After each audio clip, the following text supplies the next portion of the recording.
Okay, good morning, everybody. I'm Conquering History Games, and welcome to, one sec. Gonna sneeze. No, I'm alright. Hello, everybody. Good morning, and welcome to the Farewell Graduation Campaign. Campaign without end. Amen. Amen. But, yeah, there's been another update by the Kaiserreich team. Anybody who's looking at my community posts tabs, you've seen my meme response to that. It's fine. It's fine. I'm not actually angry about it at all. It's kind of my own fault. I gotta get these things done sooner rather than later. So speaking of sooner rather than later, let's talk about, is this my first stream since New Year's? No, I think I did one. But, so let's talk about where we're at. We're looking at a busy month, IRL, especially starting today of all days. A lot of things that I gotta focus on, but as I've said, I should be able to stream about 5 days a week. I'm not sure yet if that's going to be Monday through Friday or if it's going to be maybe a Sunday to Thursday thing. Sometimes I might. It might have been being a thing where like I'll always schedule Monday to Thursday, and then Friday, Saturday, or Sunday I'll try to do another one, and we're just going to keep doing that until we finish this Russia campaign and the Japan campaign, and then we're all set.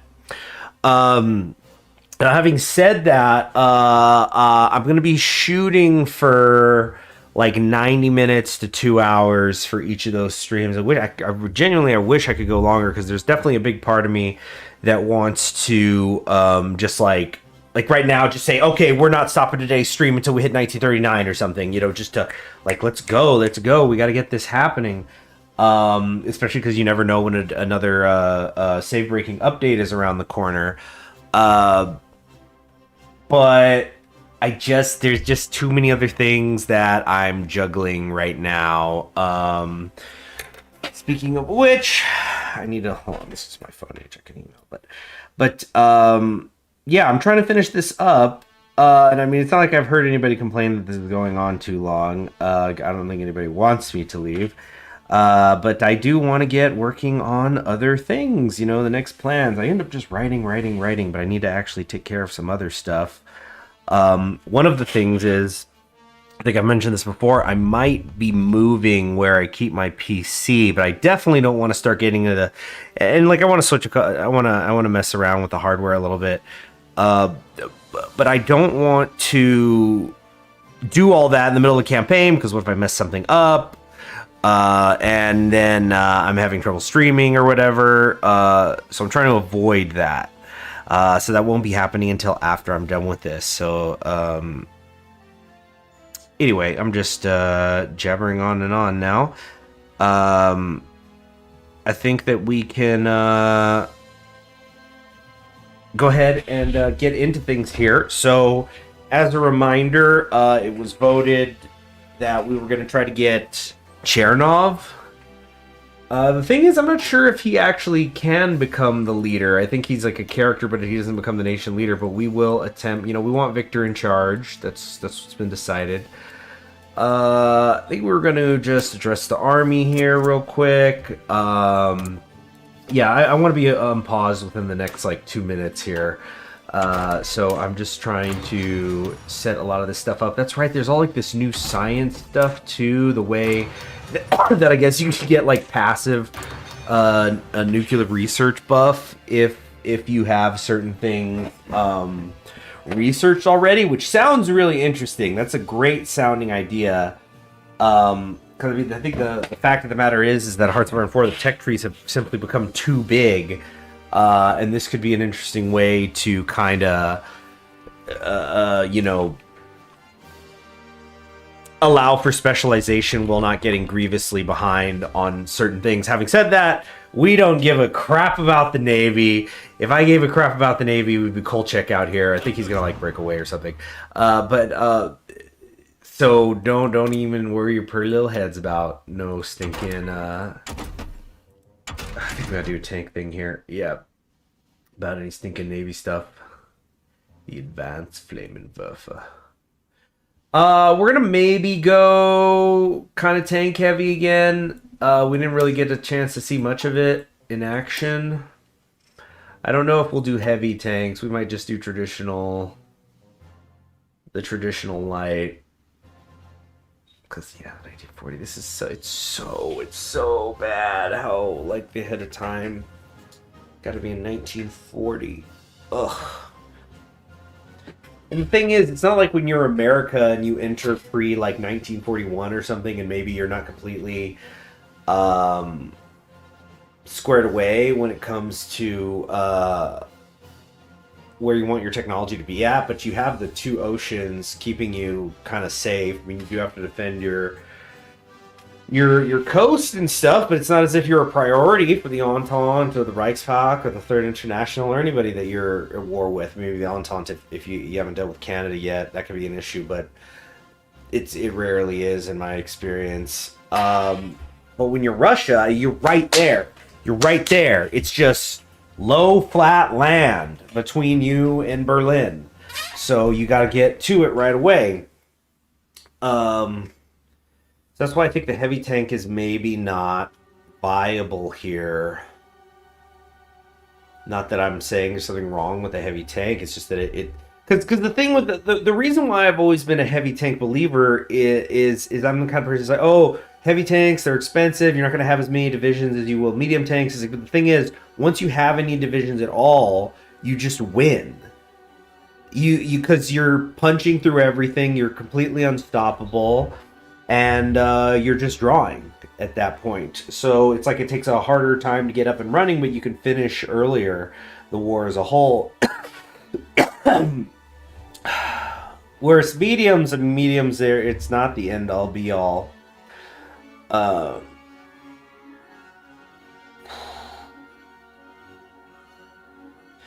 think I do want to do this because I don't think I'm going to use tanks in the Japan run. So I might as well go heavy, right?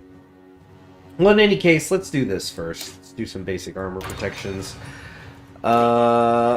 Okay, we got a ton of all these unfreaking assigned divisions. I think these were ones I was just going to convert to regular infantry.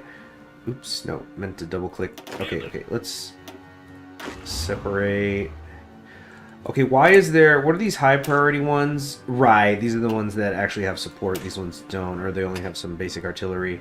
I want to get a sense of what I'm trying to do here, so we're going to actually convert everybody to those better divisions. Get training, of course. And yeah, I know that that's going to put me in an equipment shortage, but whatever. Man, I never know what to do with these cav. Like, I like them, but... I mean, you know what I mean? Cool, we have 8 tank divisions. That's nice.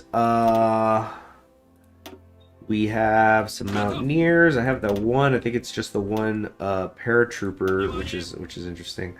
I'm noticing it's also quite, you know, it's almost a level 4. It's beyond regular. And then what the heck is this? Is this just like military police? Oh, these are like just the better cav. Is what it is. These ones have like guns and stuff. Okay. So then I think once again we'll just select them all. Wait, how do I select all again? Let me just click there. Oh, that's right. They locked the unit. Or no, they didn't. Oh, these are the locked units. 17-ya Amorske Kayachkya Divizia.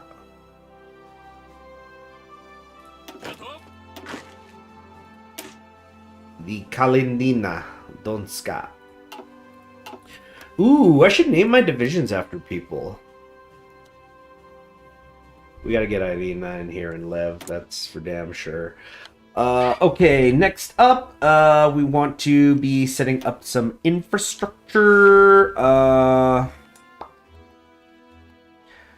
And I want to think also about resources. You know, I love that chromium. You see, that's always one of the temptations with Russia too, for going heavy tank instead of mediums, because you have the chromium available to you, which is pretty sweet. Let's not the Urals. increase the oil down here.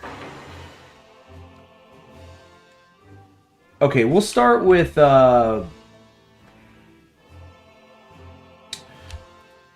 home base here, Moscow. I'm a little concerned about how infrastructure can end up playing out down here. But yet do here. Oh no. Some aluminum here. I haven't done the math on this in so long too. There's been updates that have happened, so I don't know what's most optimal. But back in the day, it used to be like if you were going to be able to eventually build 5 factories in an area, then it was worth it to do the infrastructure. See, the thing is, some of these best areas, they don't have like in-house resources, you know. So like here, I've got 4 spaces, but there's no resources. Whereas like here, oh cool, I can get tungsten and stuff, but there's only 3 spaces. Actually, that is still worth it. No, we got to do the oh yeah, Sarensian. This is something, I've said this before, like, I'm not saying I want customizability on every single city in the game, because it's like that point, okay, let's just go play Civ 2 or 3, right? But I think there should be something with Russia where, I don't know, put it in the decisions tab, but then again, I think, and I'm not a developer, but it's my understanding you want to minimize decisions wherever possible, because whenever there's decisions, the country is going to check for that every day. And so that's going to slow the game down, of course. You know, it's not going to be running as optimal as it could be. And like, it's kind of like, it's better when it's like an individual nation. So like, for example, here, Stranglehold of German capital thing.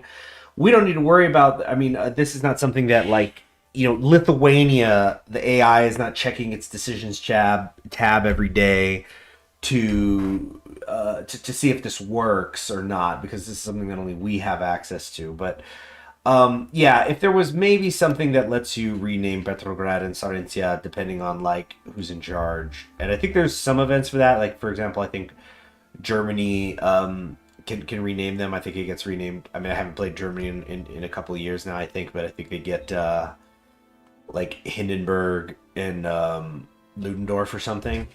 But I just wish there was a little thing there for that.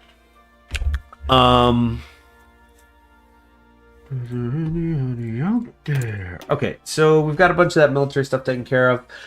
Artillery. Okay, get rid of the Navy stuff. I also don't want to look at the planes just yet. Okay, so we're already building medium tanks, although they're interwar crap, frankly.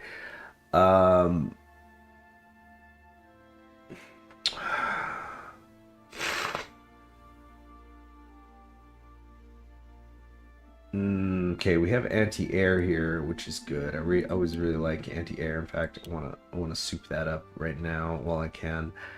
All right, there's no reason to do the basic light tank if we are building the improved one already.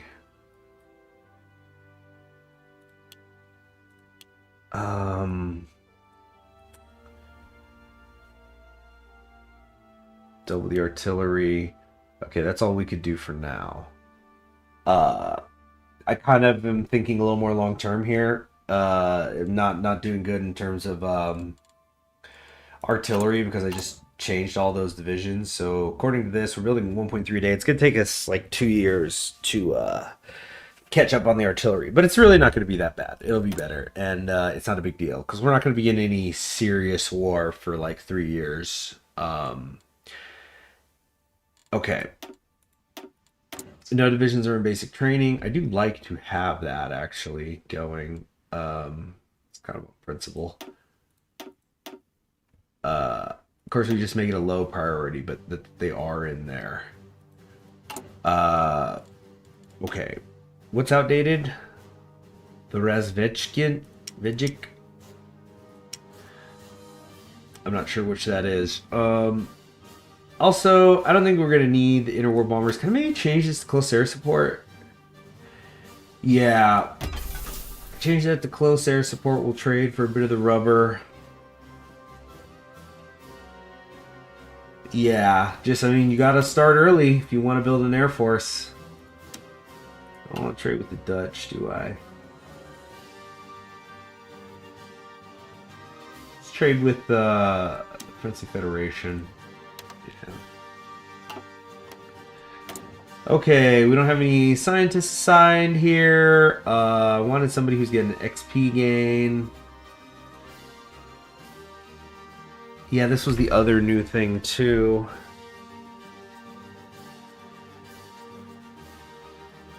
Okay. Special project speed plus 5%. XP gain plus 5%. He's also got 2% research bonus. Research bonus 2% artillery. This guy's got 10%. And he's tank. Tank special. A seasoned engineer specialized on the design and improvement of tanks and other armored vehicles.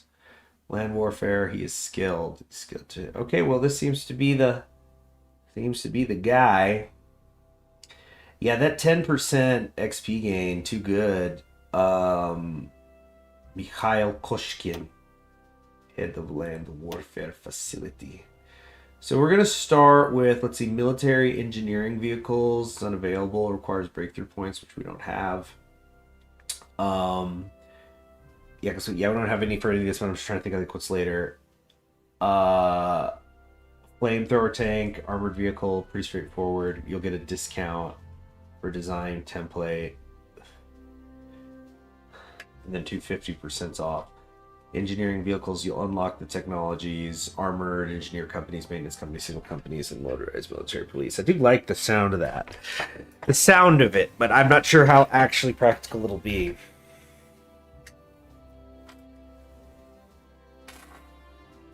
Though, you know what? This just seems pretty straightforward. It seems to be railroading me pretty good. I think what we're going to have to do here is do it and just see proof of concept on medium. I'm putting the medium tanks on trial. If they're so good, can I win with them as a first timer with this, you know, with the new system, but with like obviously a whole lot of hours of experience? Assault Engineer Company.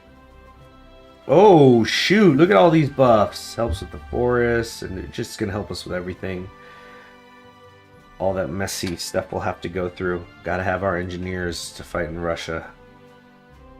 All right, we're going to do that. Oh, except I don't have any breakthrough points, but that's what it will be. I don't remember how I could, like, click to filter. I don't remember how you actually build more, though. Owned facilities.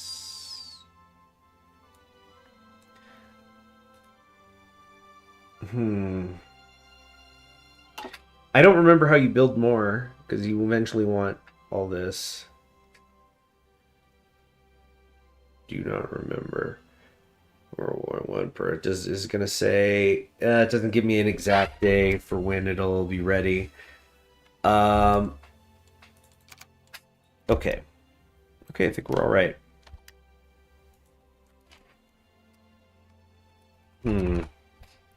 Hold on a second. I'm gonna do something in the other tab. Let me get the chat up and running a little.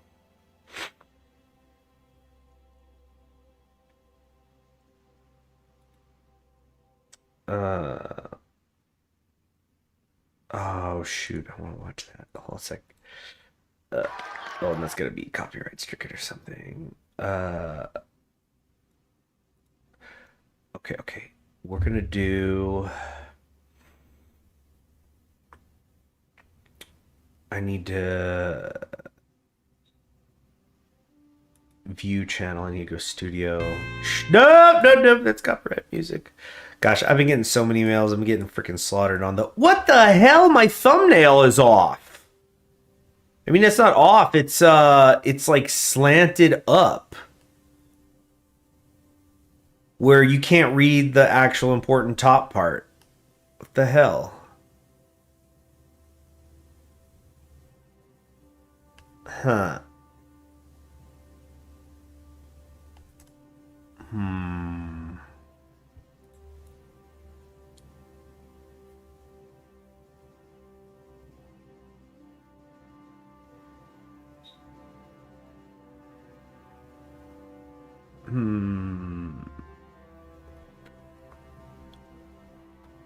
Sorry, I'm trying to fix something in the other tab. Okay, so if I go to live, am I not actually streaming? What's wrong here?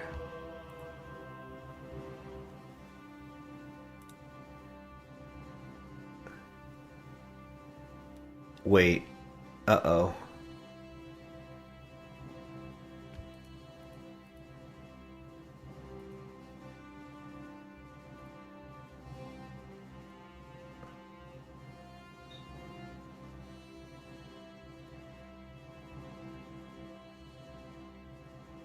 Sorry, guys. I'm trying to fix something in the monitor. Have I not been live this whole time, actually? Wait.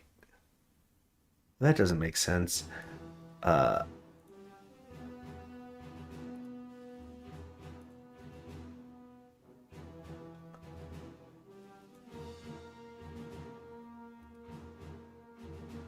there's your fucking problem.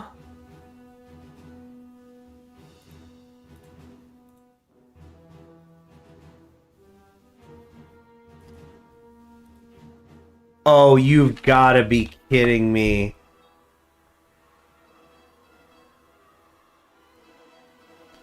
You gotta be freaking kidding me.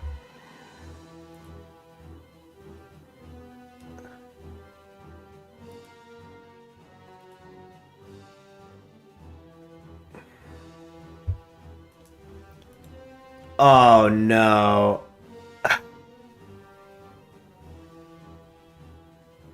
Okay.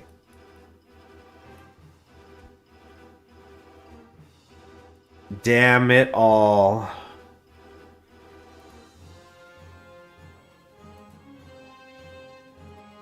Well, there's your problem. Yeah, so, it would seem, for anybody who's coming in right now, it would seem that,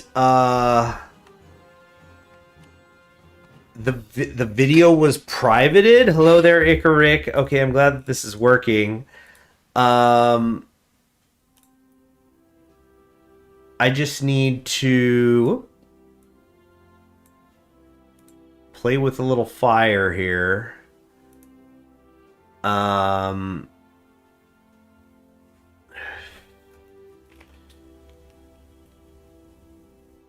Okay. I'm playing with some fire in the other monitor, while trying to get some more people here in the chat.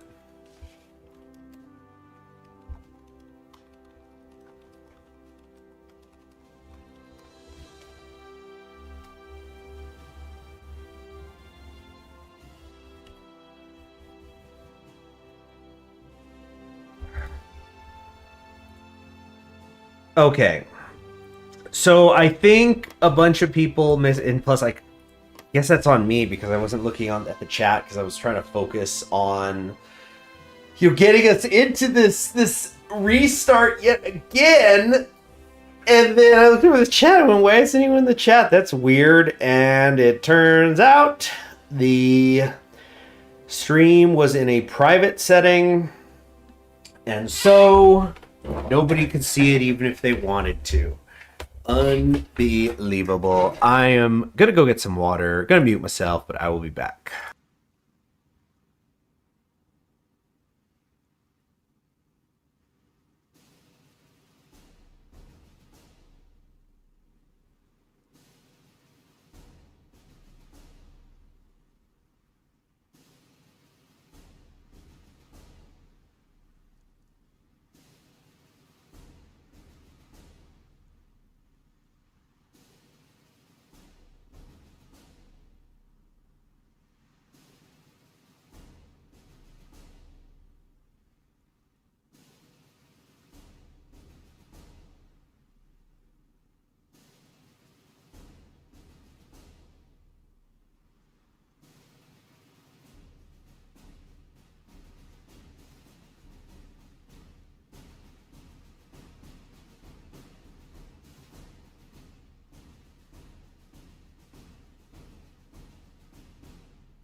Okay, I'm back. Got some water. Resetting, and, let's see what we could do. So I think we can unpause here, and let's make sure that everybody who can be training is training.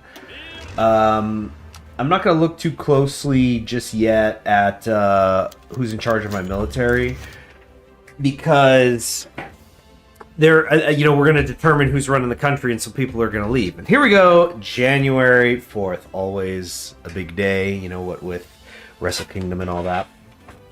Oh yeah, I think I can go ahead and close this tab. Great.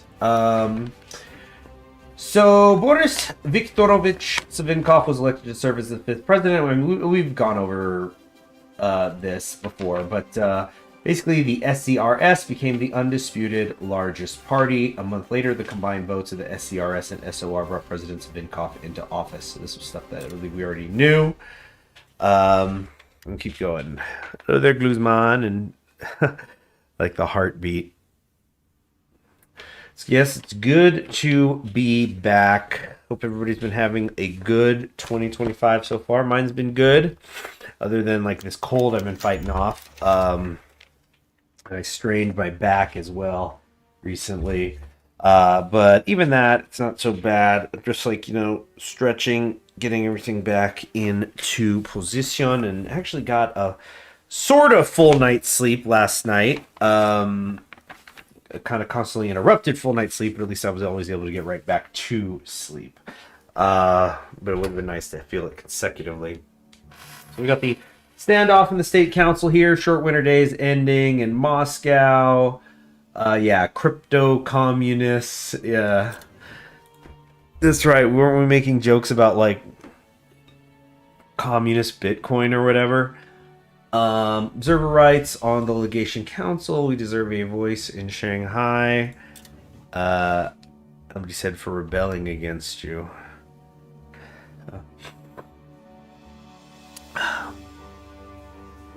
But the thing's been going good for me. I got so the other day, I don't know if he's here, the Evan astronaut, but I watched Irina, the vampire cosmonaut, and it is in fact peak. Oh yeah, the man in the Kremlin. So this is Chernov. He's waiting his plan, and that's who we're trying to put in charge there. I think we had decided we were going to put Denikin in charge, right? Because doesn't Denikin give a buff to tanks or something? The man in the Kremlin. Yeah, this is just introducing the primary players. Who do I want in charge here? Yeah, I'm pretty goddamn sure we're gonna lose Wrangel, so let's just put him in there just so we could have the picture. Here we go. Oh no! Oh no! Victor can't be in charge! At 16:30 yesterday, 3 shots from a Korovin pistol were heard that echoed across Russia. Viktor Chernov, the head of the Socialist Revolutionary Party and the chairman of the State Council, was assassinated at the hands of a fellow parliament member, Nikolai Leonidov.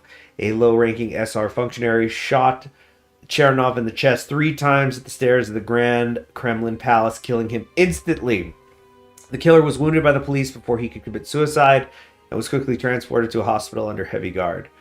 The opposition bloc was thrown into disarray by the news. The next day, the deputy chairman, Cadet Nikolai Platonovich Vakar, took the reins, but his position was immediately under fire. He'd been initially chosen as a compromise to the far right of the opposition bloc, with no one expecting Vakar to actually become the chairman. Now he is lauded as unacceptably right-wing and conciliatory towards the SCRS by the socialist revolutionaries and the radical Democrats, who demanded their own man as Vakar's deputy.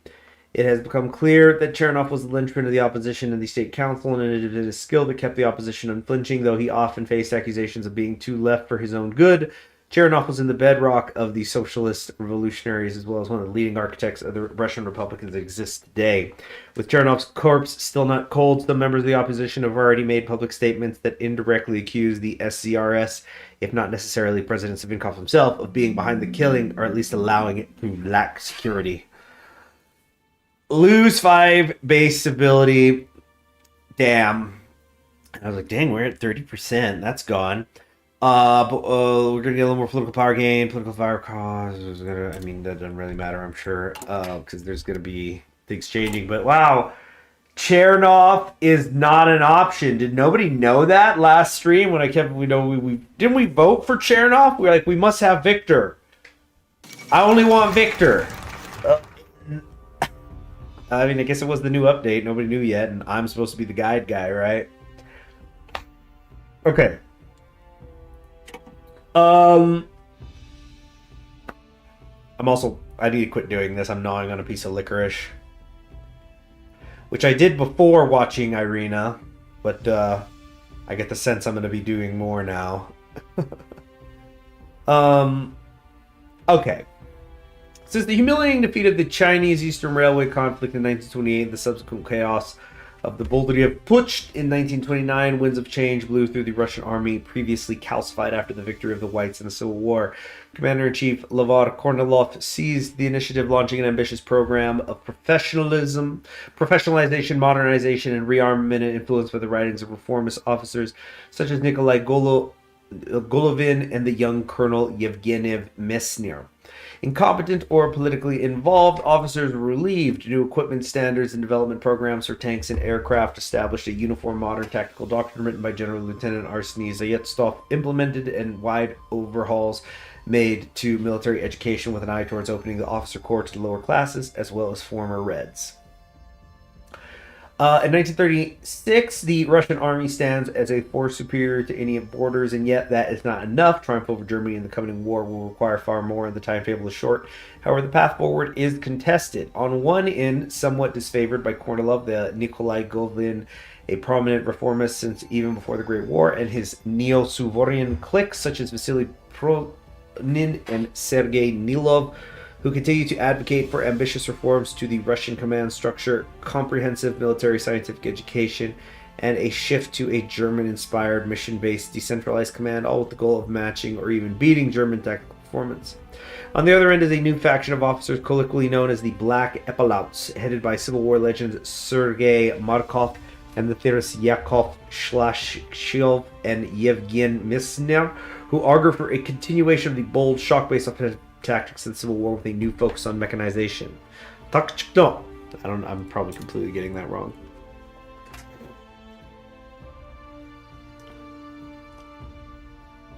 I was just silently reflecting on playing Russia. Probably not helping with the algorithm.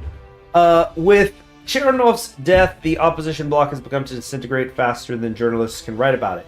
In an extraordinary session of the SR Central Committee, the left wing was outvoted, and Vladimir Richter, former party secretary and Chernov's second-hand man, was elected as the new chairman of the party as a compromise candidate who managed to satisfy no one. Despite Richter's insistence on continuing Chernov's work, he has little trust in the left. So Richter is like a little more right-wing Chernov, essentially. After the vote, Maria Spiridonova... Okay, we'll say, yeah, this is probably now going to be the one who... It's the opposition within the opposition. Maria Spiridonova of the left faction commented that the so-called Socialist Revolutionary Party has lost any connection with socialism, and furthermore, with the revolution having decayed to nothing but old reactionaries who lost their ideals 15 years ago. Afterwards, the divide between left and right, which Chernov had only been able to bridge with great skill, split wide open, and those loyal to Spiridonova denounced the parliamentarian path, which had failed, and would instead move into active resistance with anyone who still has the spirit of the socialist revolutionaries in their chest. So, seeing the writing on the wall, more right-wing members of the opposition bloc are now eyeing a compromise with the SDRS. The first one to defect was Nikolai Trubetskov from VPP, who declared the opposition bloc dead and called on the conservatives to instead make peace with the more moderate forces of the SCRS. In mere days, the bloc has dissolved into chaos, fear, and repression. Now little stands between Savinkov and his vision of the Third Republic. The dominoes fall. Okay, so I know that was a lot. Now I'll explain it in a simpler way here. But we're losing stability. The practical effects of that are that there is less stability, but we gain political powers. That's kind of interesting. And instead of entrenched opposition, we get the death throes of the Republic. Yeah, some actual death throes, please. Political power gain. So effectively, we'll get a change. So this is actually good for us, the regime, as Savinkov. The Radical Socialist Party are now the Left Socialist Revolutionaries. Spiridonova will become their head of them.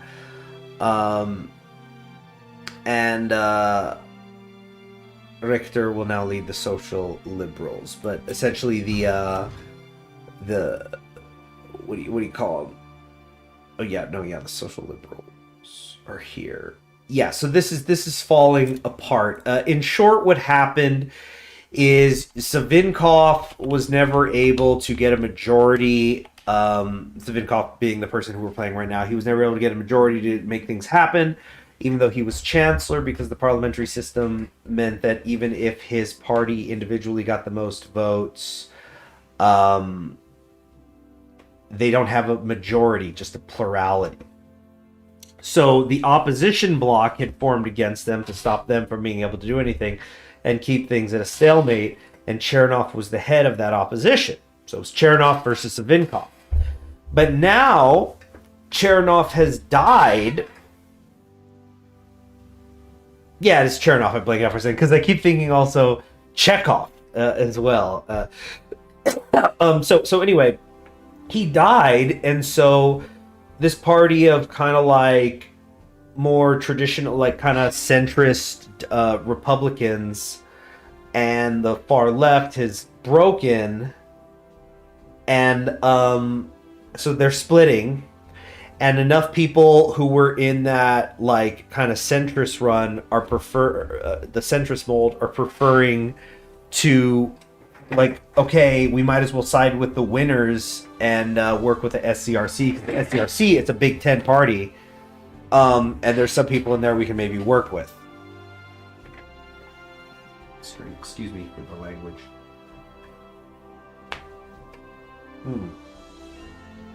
Like it's just rubbed wrong.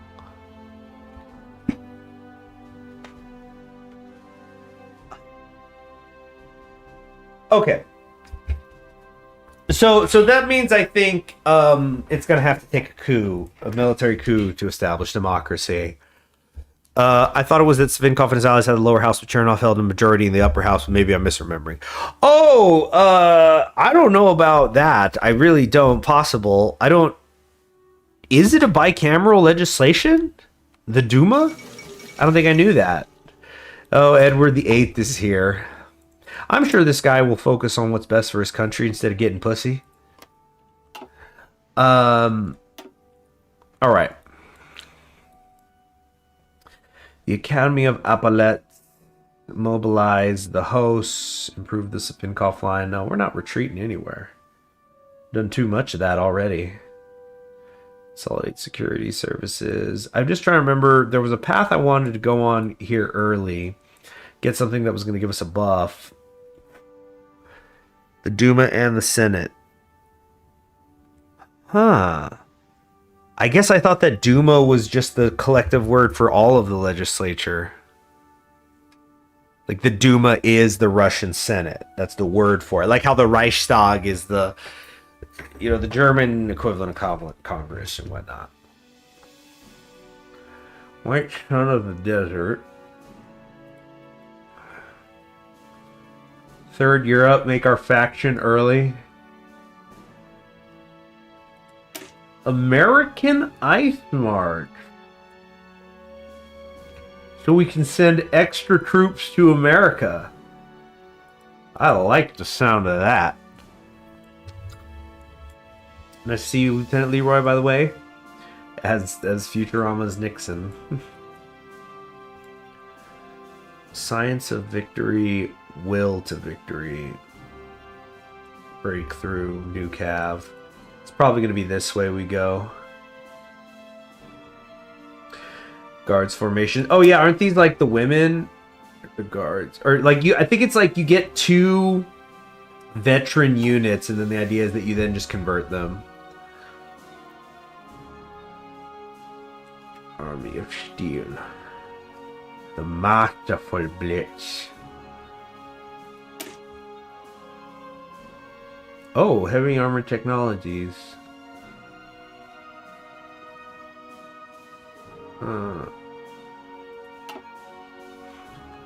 Unity of Doctrine. Oh, so I have to go this way to do that. Separate. Mechanized division.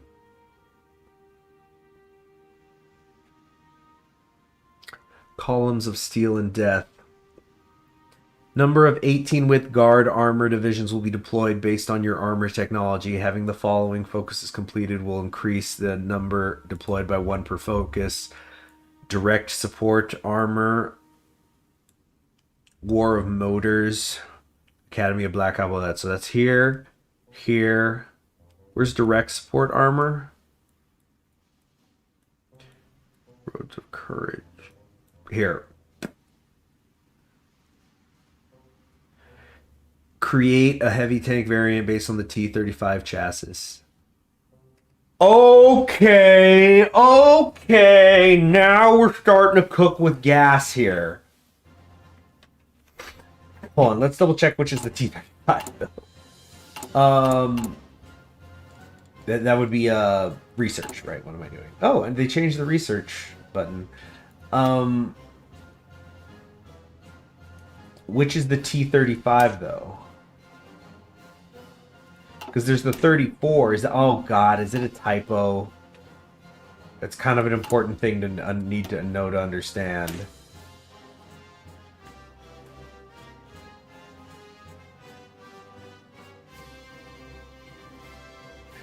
T-35A. Sormov, improved variant.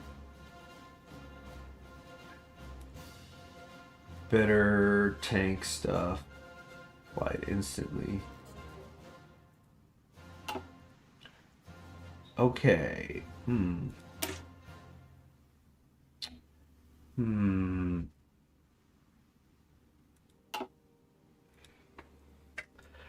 All right. So I think we're gonna do Will to Victory. Academy of Black Epaulets. Kotokov. Available as theorist. Yevgeny Mesner. Light tank unit design cost. That's not actually that great.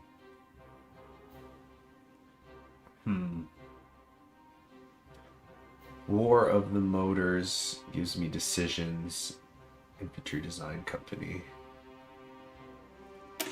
Nothing unites them like their antipathy for Brest-Litovsk. War of Minds and Motors. So much to be done. So much to be done.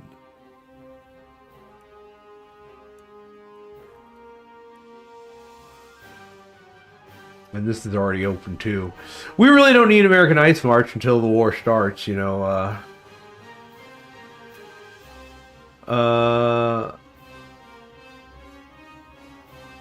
Franco-Russian treaty.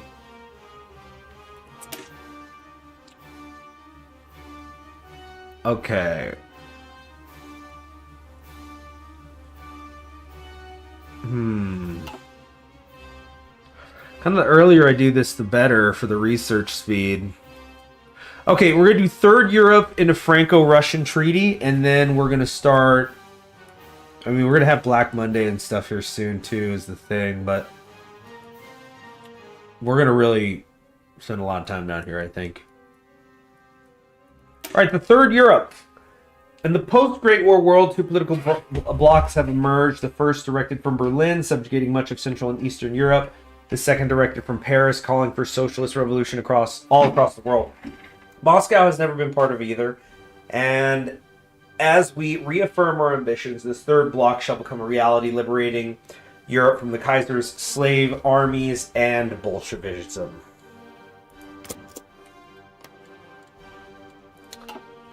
Okay. Oh yeah, what did I want to do to modify the officer corps? I'm not sure there's really much of anything I want to do. Vladimir Manstein. Oh yeah, there's gonna be stuff with our party's gonna probably change. Let's keep holding on that. Unfortunately, the military is gonna have to stop for a little while until we're sure basically until we actually figure out which government is in charge here. Not just we're gonna try to do democracy instead of a coup or whatever. I think no matter what, it's gonna take us a little bit here. Let's also make a save here.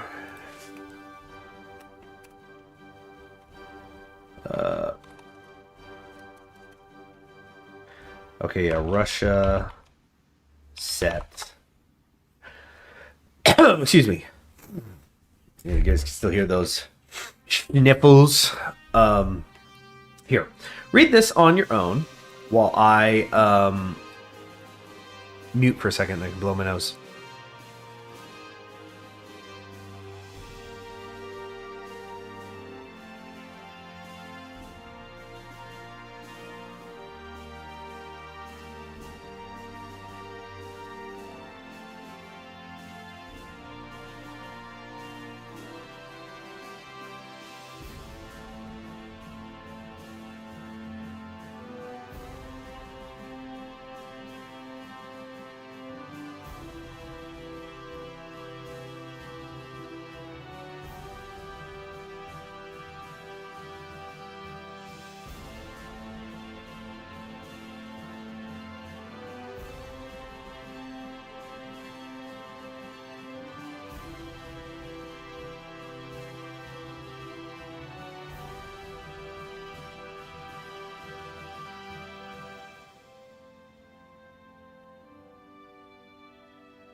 Okay. What's this? CHG, Princess Celestia versus a cyborg Albert Einstein, who will win? Well, cyborg is very broad. I mean, how augmented is he? Can he shoot plasma lasers or something? So the Leonid investigation, excuse me.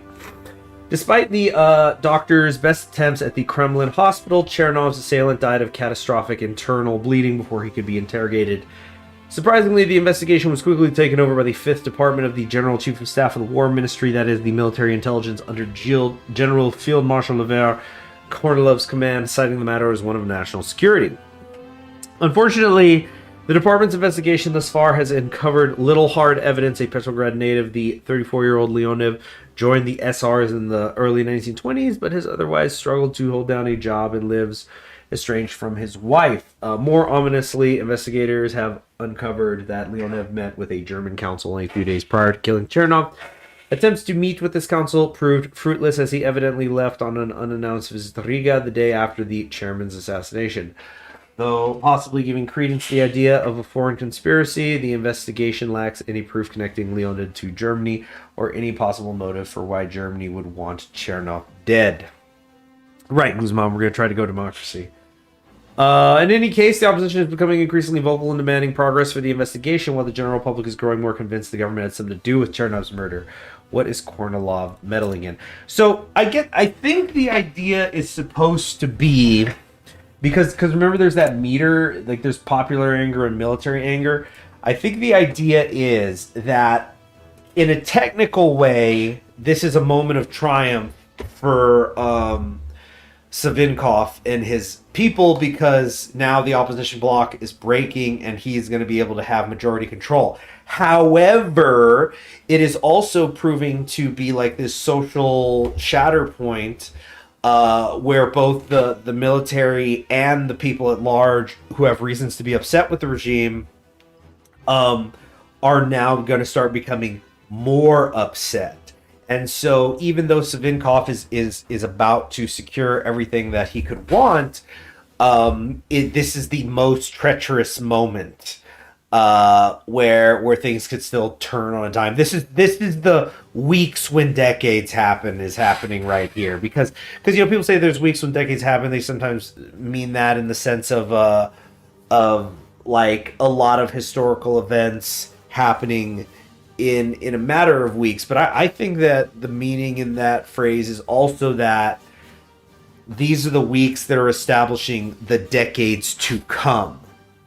And so it's kind of like, this is where we're determining what kind of Russia are we going to be. Are we doing democratic Russia, which is, no matter what, we're on the road to Berlin, baby. But are we going to get a military coup here, where it's like this kind of wartime, World War I time Germany, where the military staff's going to basically take over and say, okay, this is what we're trying to do, right? So everything we do in the country is beholden to a military victory, right? Or are we going to get Boris, which is like kind of almost the same thing? It's interesting how they've played this, and it's like, it speaks to the writing of the Kaiserreich team that, Savinkov and the potential military dictatorship functionally have the same goals and want to pursue similar methods, but it's kind of like, well, there's a difference between the Wehrmacht and the SS, but which is there really? Oh, the Germaboos are going to be upset. All right, shots fired by Krinsky. Oh my gosh, he dropped a new track. And wait, oh gosh, I'm gonna. Oh man, here. I want to see if anybody can come up with one better, but hold on. Right, I'm gonna ask. Let's see how smart our alleged AI overlords are. I'm gonna ask an AI, which is like, oh wow, great content, CHG. But I'm gonna ask it to write, I'm gonna have it write meet the grams, but it is Kerensky instead of Kendrick, and Savinkov instead of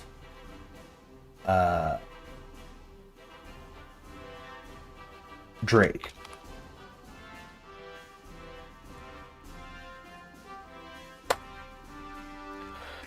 Okay. It's called Meet the Kresskys. Oh, I misspelled Krensky.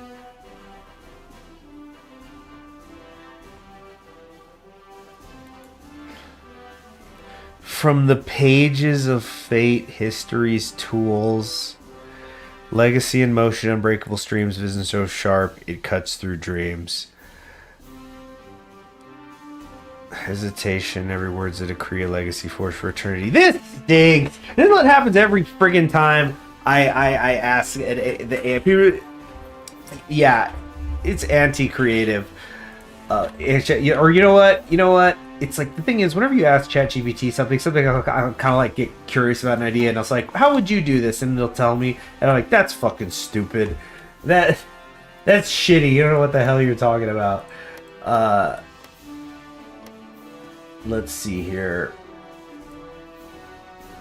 Sometimes there'll be some that are silly, but it's just a freaking toy. It's just a glorified toy. All right. This music's way too loud. Is that somebody at the door? Hold on a second. Heard a knocking, and it wasn't Caesar because.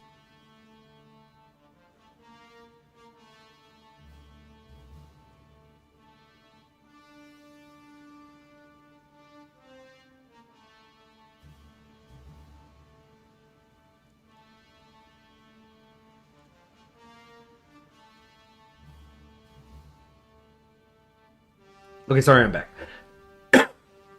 Oh, excuse me.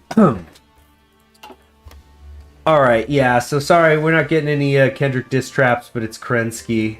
I'm not even gonna read all these lyrics. I mean, like, goddamn, Breaking Dimensions is better than this. Actually, Breaking Dimensions is pretty peak. But you know what I mean? It's like people writing shit. Who'd have thought?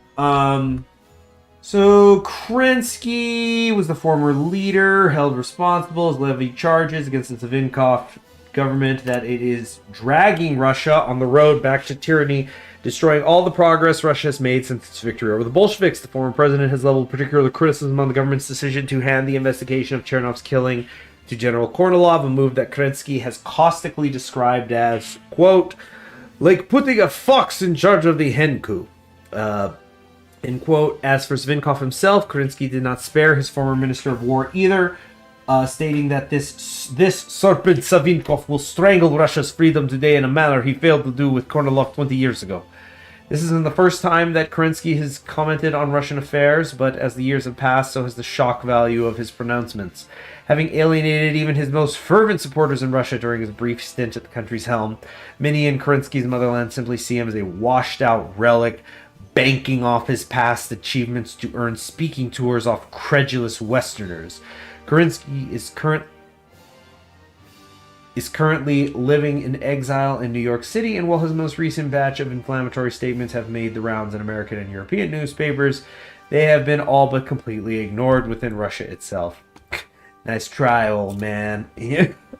So, I want all the Kerensky stands to tell me, do you prefer when he got shot at the beginning of every fucking campaign, or do you now he just lives ignominiously in America in exile for the rest of his days? Not even ignominiously, just passing into the dustbin of history. A Trivial Pursuit answer, who made a lot of sound and fury that signified nothing. So, I mean, how do you want to go? How do you want to go? Oh yeah, land reform is in progress. What's that about? The results of this land reform will depend on our choices and events which will occur while the reform is in progress. Oh yeah.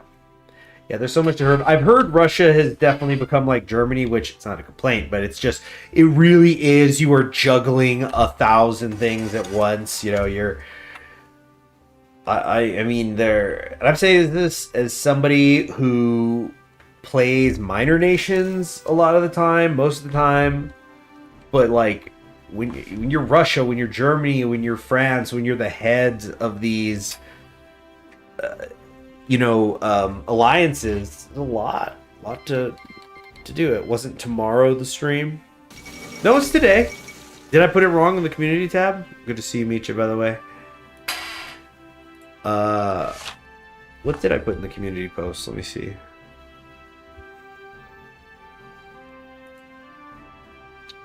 Check my channel. Go to community tab. Yeah, today's January 9th. Yeah. Thursday, January 9th.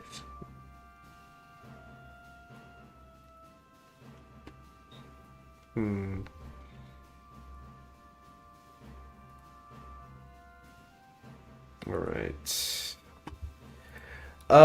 Okay. It is Black Monday, the 3rd of February, 1936. Mein Gott.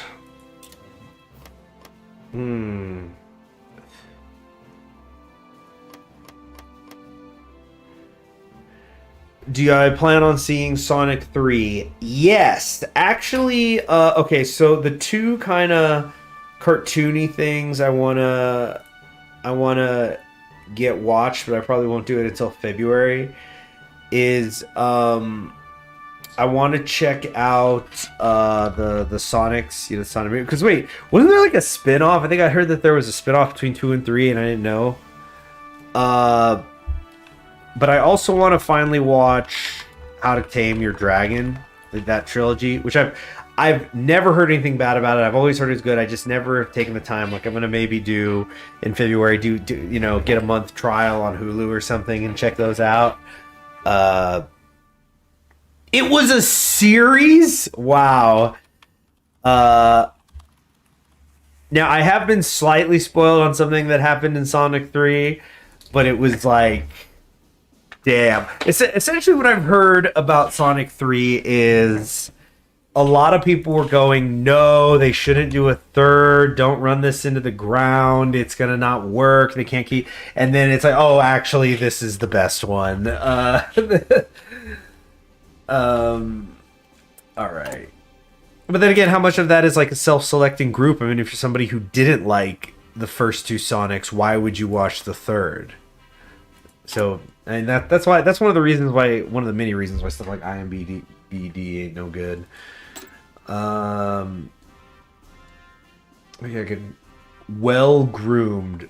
This operative maintains a wardrobe of stylish clothes and a meticulous grooming machine. So this helps with their control, trade missions, and diplomatic pressure. Ha. Well, F all that. Let's get ourselves here wait.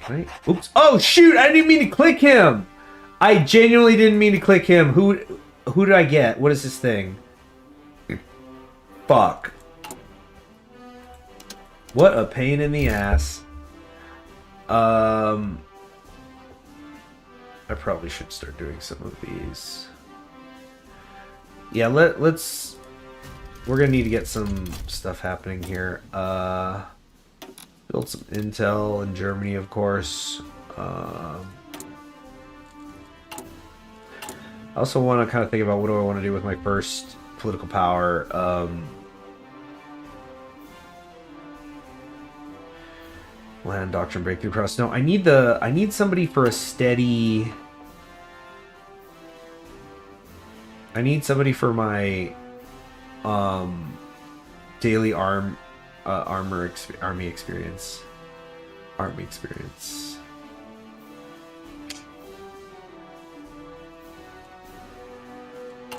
What is the problem here? Oh, I have Kornilov already. He can't be dismissed. Okay. Buddy got the job on accident. Congrats. Hello, some Frenchie. Make a punish Kerensky submod. Oh, yeah. Where do we do the one where Kerensky unites the world? And it's like you just have you have complete instability. Whatever party he is, it's never more than like 5% impact, popular, but you still pull it off. Chief of the Army's hound through events. Thank you, Lieutenant. Yeah, so geez, spending all that time searching for that. Okay, well then, what do I want to spend my first chunk on? Probably the industry then. Get the PPI. Polytech Institute.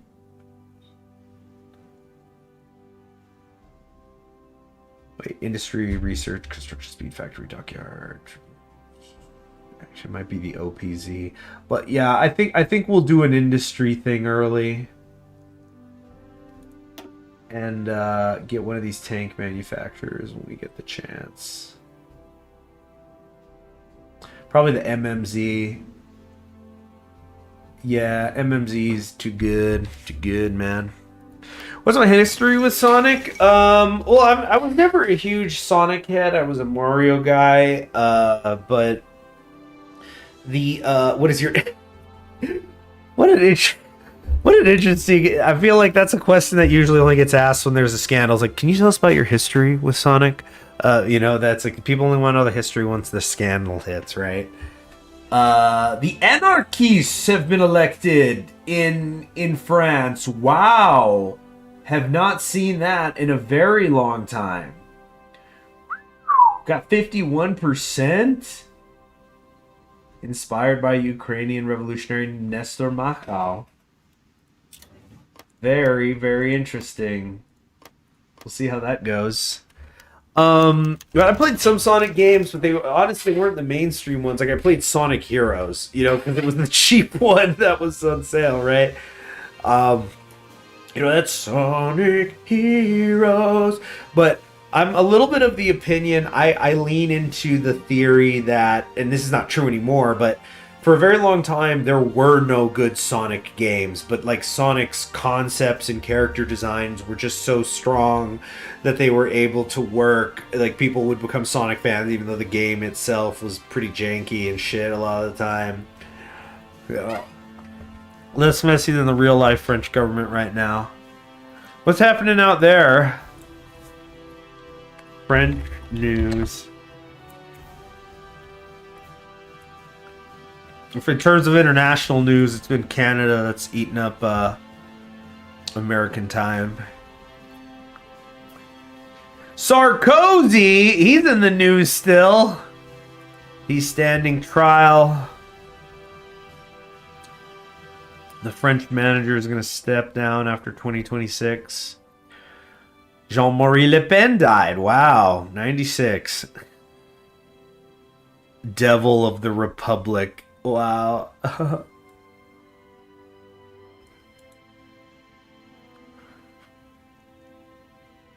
Macron pulled off a miracle and got a new PM in a decent amount of time. Some Frenchie, did you change your profile picture? I can't quite. Is that some Frenchie? Just a historian. Is that Mara? That's Aqua. Are you Aquaman's wife, Mara? Okay. So the Berlin stock market has crashed. Given our economic ties, they're collapsing with insolvency almost in lockstep with the German counterpart. So we're getting hit real hard by it. German economic influence has been reduced and popular anger is up. Yeah, because of this. Just like her. Just like her. Mara's cool. Comic Mara's cool. I thought it was so cool in Blackest Night, which I really enjoyed Blackest Night. I've heard some criticisms of it, but I enjoy it. But Mara becomes a Red Lantern. So, if Leon had committed his act under orders from the left socialist revolutionaries who granted justification of immediate action, mass arrest of the party leadership, banning of the party organs, and eradicating the conspiracy before they can threaten the safety of the president himself, Kornilov has proposed preventative actions against the conspiracy before it can strike again, and has requested the president to activate Article 17 of the Constitution, giving the War Ministry extraordinary powers to arrest any person who may be involved, with the power to crack down on any possible disorder that may follow. Let's not be hasty. Her power is scary enough. No need for a ring. Yeah. Yeah, that's definitely a lot of them. That's how some characters are getting in the Cosmere now in with Brandon Sanderson. Like, I won't name names, but it's like, oh yeah, this person's got powers and abilities from Area 1, but also from Area 2 is like a backup. So even if you like do something to stop Power 1, Power 2's coming in here too. So yeah, being a Lantern, you know, somebody who has a ring, it's more multiplier. Austrian Empire got out of Italy. They didn't want no part of that shit. Hey, it's Valentine's Day 1936.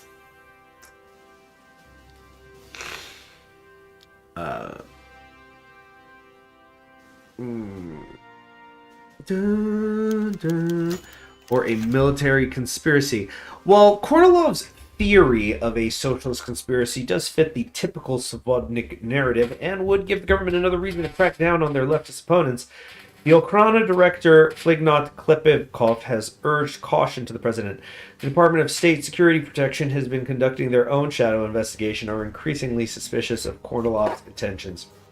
So yeah, the shadow government, the deep state, the state security branch, you know, the CIA, all that stuff. This is always interesting. I find it personally interesting when this is done. Like, I don't know if anybody's seen Jinro, but Jinro, it's one of the great animated movies ever. I mean, I always try not to give spoilers on anything that happens after like the first 10 minutes of that movie because there's so many twists. But one of the things I do like about it is how in like it does get into the world of like the competing interior branches of government and military. I just think that movie is so cool. It's so interesting and serious, and it's yeah, that's a really damn movie. Mara became Marine at Red Lantern, so then she became never heard, right? So anyway, that's that first part. But it says recent reports of the Ocarina regarding Leonidov's background have brought up several irregularities. No nameless drifter. It instead appears that Leonid had several relatives in the headquarters of the Petrograd military district. Moreover, the Ocarina has uncovered a series of staff and garrison reshuffles in Petrograd and Moscow that the army has largely neglected to mention. These could be simple coincidences or minor background work to facilitate the killing of Chernov, but some whisper that Kornilov may have greater ambitions than just helping Savinkov eliminate his rivals. Disturbing theory.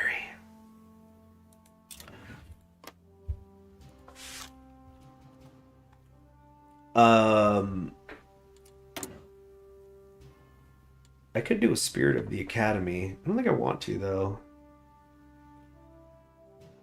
No, yeah, just continue to let this stuff go for now. Did I see the old Sonic cartoons? No, not really. I mean, I've seen clips. I've seen some that have become kind of infamous. Like I've seen the one that goes around a lot. I've noticed is the one where Knuckles explains feminism in the middle of a soccer game. Gotta quit gnawing on that. That's why I'm coughing, because I'm gnawing on this licorice and there's parts of it getting caught in my throat. Here, hold on. I need a... Oh, funeral! Let me, frickin' blow my nose here.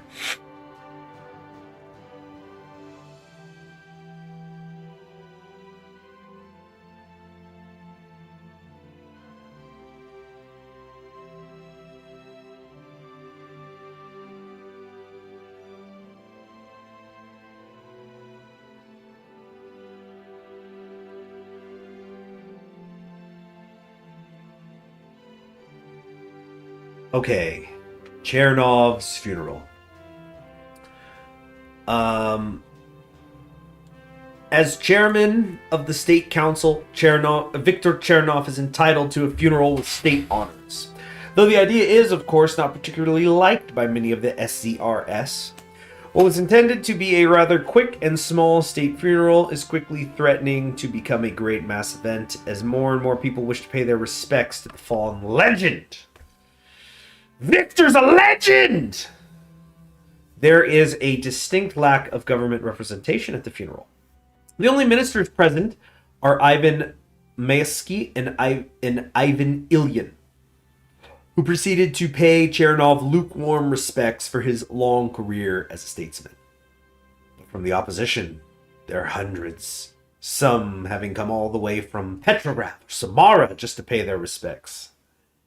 Samara. Who the hell knew what Samara was before the New Order, huh? That's so remote. It's like, okay, so Russia loses, and then what happens when they lose again? Uh-oh.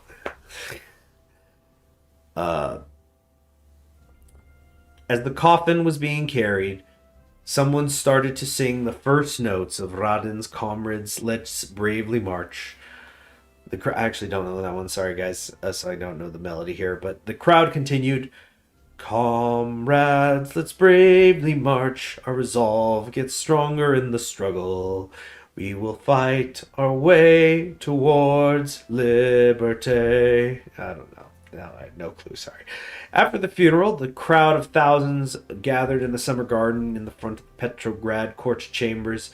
Maria Spiridonova held a fierce speech demanding justice for Chernov, while the protesters were shouting, "Down with Kornilov!" It was obvious that their dissent also included the sitting president. The event has quickly turned into an anti-government rally led by the socialist revolutionaries, a public show of force by the opposition. So, Okay, because we are an hour in 16 minutes in, do I want to have you guys vote? Yeah, let's have you vote. I misspelled funeral.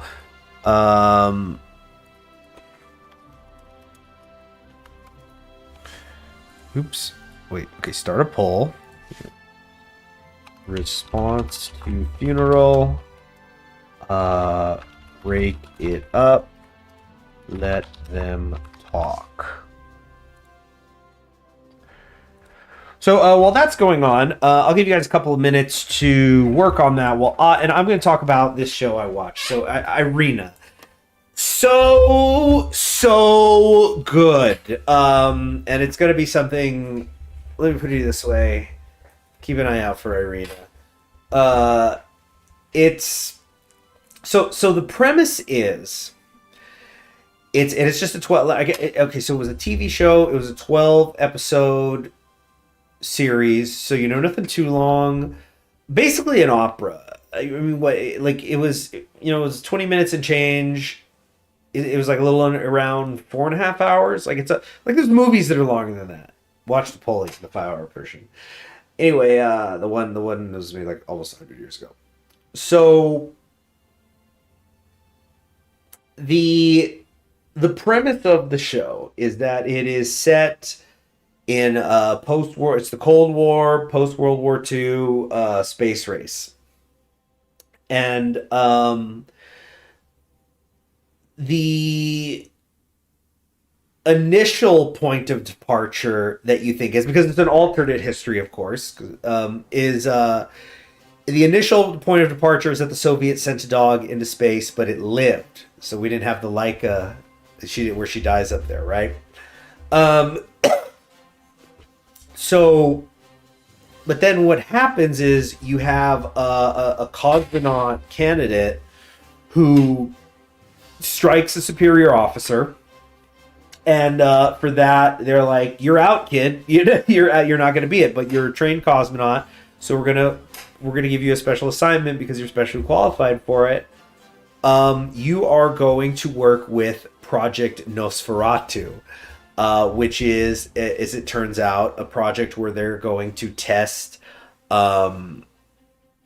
things by sending a vampire up into space before a human. And the reason for this is that it turns out, because what you initially think, and this is spoilers for like the first fucking 15 minutes, okay? This is the premise. Like, oh, Harry is going to Hogwarts, is actually a wizard? You spoiled me, dude. But so the premise is that, as it turns out, the first dog in space, and then it came back and survived and becomes like a hero, like a hero animal, and like, we don't have all the controversy of it dying up there. Turns out the Soviets have been sending multiple dogs into space secretly, and it was only once they were sure they could get one back alive that they then publicly said, "Oh, this is the first trip into space."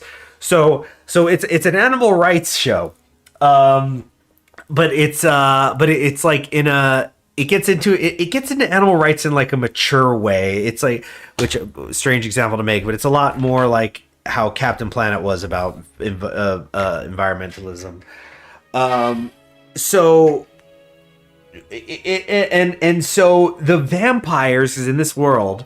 Turns out there's vampires in like, forest wild areas, and they're kind of like they're like a humanoid co-evolution thing. So the idea is that we're going to figure out how do we send the vampire into space, and then it will survive. And then once we know that, then we will send up a human. And so that is the premise of Project Nosferatu. But the show is so amazing, and it's very, to use a word I described Megalopolis with, it's a maximalist show, because it's trying to be all of these things at once. It's historical fiction, it's a spy thriller, it's a romance, and incidentally, I think it's one of the better romances I've ever seen committed to television. And it was like exactly it was a statement. They were making statements all through that book. But even though it was maximalist, it also didn't feel constantly like you were being overwhelmed by everything. It had like a minimalist feel to it. It's obviously extremely influenced by Russian literature. I mean, it takes place in Russia, even though it's an anime. Even though it's a historical fiction anime, you think that would be, it's made by a Japanese company. They would do a Japanese story, right? Just how like English production companies make English stories. The American ones do American ones. You don't see. That's why the spaghetti western was kind of weird, thing. So anyway, that should give you guys. I want to talk more about it, but yeah, oh gosh, I might be giving away too much here, but it's like when it's like. Down the line, you're like, has anybody written a video essay? Because that's what you got to call things now. You call them video essays about Irina. It's like, oh, wow, somebody did a 5-hour one. And it's just, this voice sounds familiar. So I want to save that. But an amazing, amazing show. Not a perfect show. All I'm going to say is the ballet scene in episode 4. That was a mistake, and I genuinely wonder if like a different production company was brought in for it too, because it is animated different. That was great concept, could have been executed much, much better. And I'm just gonna say, like, yeah, I really didn't like that section. But it didn't destroy it. It's like, okay, it's one scene. Let's move on, But just that was, to paraphrase a buddy of mine, look, just because it was a masterpiece doesn't mean that it isn't 15% crap. Okay, so anyway, the votes are in. We're going to go ahead and end the poll. It was getting kind of tight, but I've already let you guys vote for like 5 minutes. It is going to be with 60% of the vote. Just let them talk. It's just words. So that's going to make social democracy 6% more popular. So I guess like social democracy is going to now... Wait, no, that's not social democracy. This is social democracy. Yeah, under Titov, this is kind of the post-Chernovians. So this is almost just like a reflection of how popular Chernov himself was as a force of personality. All right. Third Europe complete. Let's quickly do this treaty because, yeah, 5% research bonus for 3 years for 35 days. Basically, think of it as like you're paying 35 political power to do that. I think that's an amazing, amazing deal. So we definitely got to get that done. The earlier, the better. It's kind of like the German Navy thing that it triggers every 6 months. So, well, do it right away instead of in a year. So, Ching Ching Changguo has been declared. The Nanjing. I keep wanting to say the Anjing click. Is it the Anjing? The Anjing is it's a slang term in Indonesian. But it would be funny. It's kind of like it would be one of those Peru means Turkey kind of jokes. The ones that really make rooms roar in laughter.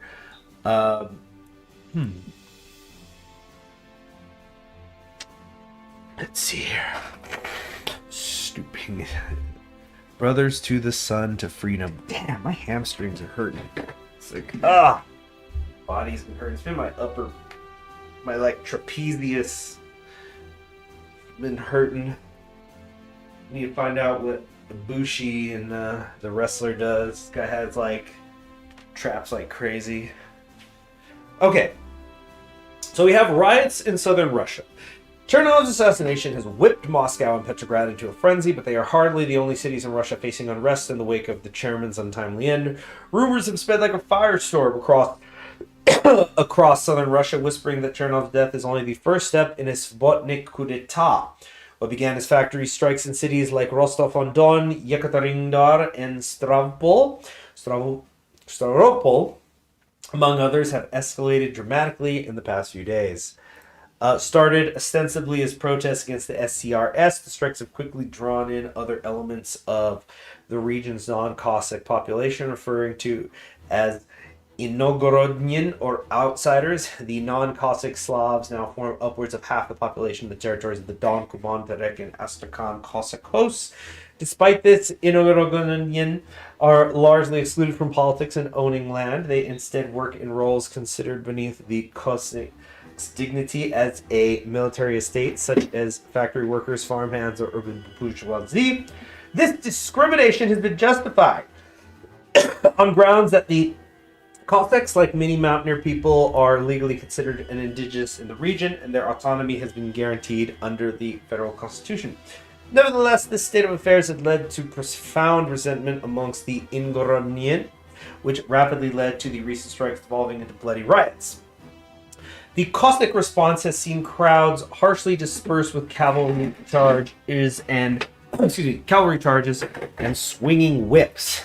The Ingorodnyan have accused the Cossacks of police brutality, while the Cossacks have shot back that they only intervened when the mobs began targeting Cossack homes and families. Both groups have petitioned that the federal government recognize the legality of their actions.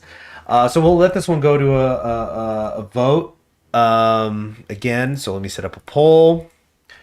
What to do about the Cossacks?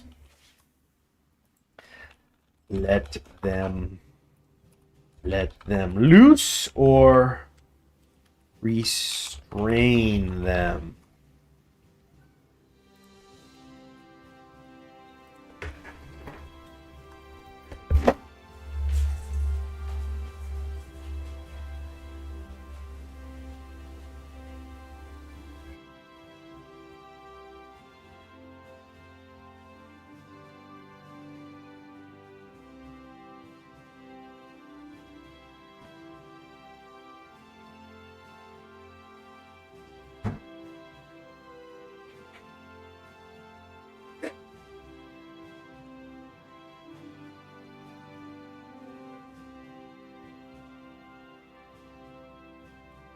Okay.